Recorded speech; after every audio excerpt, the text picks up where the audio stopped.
Oy, nandiyan pala kayo mga mare. Mga mare, kumpare. At tayo ngayon ay may kwentong na naman. Ito ay tungkol naman sa isang Bombay. Bombay na nagpapahulugan ng kumot. Ngayon, sa madalit salita, may isang bahay na kumuha ng kumot niya. 3. Ngayon, dahil lingguhan ng bayad, unang linggo pumunta siya. Pumatok sa pintuan, ha? Tuk, tuk, tuk, tuk. May bumukas. Naku, napakagandang babae na kaya lang mukhang bagong gising dahil naka-nighties lang at medyo aninag ang alam nyo na, medyo aninag. Bayad mo, sabi gano'n ng Bombay sa kumot.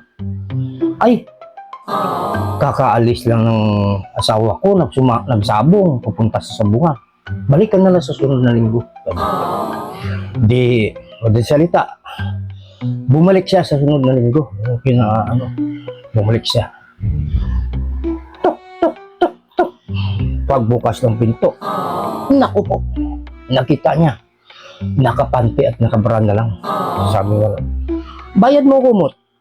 Sabi gano'n ng Bombay, bayad mo kumot.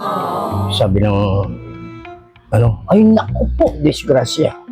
Natalo sa sabong kahapon ang mister ko. Sabi nga, balik ka na lang susunod na linggo. Nangamot-kamot Bombay ng ulo niya.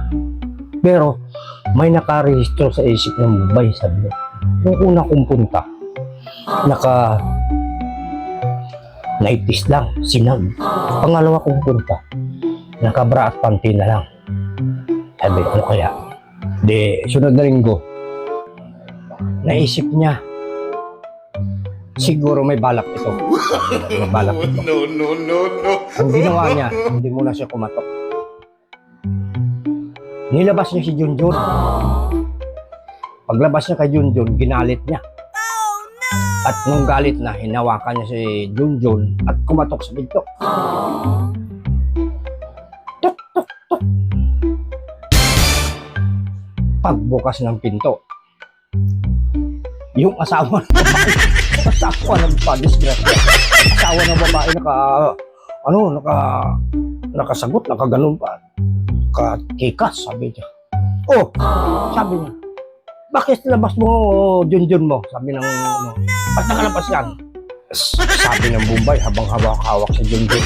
Sige, kapag kayo hindi bayad, ako ihiin yung pinto.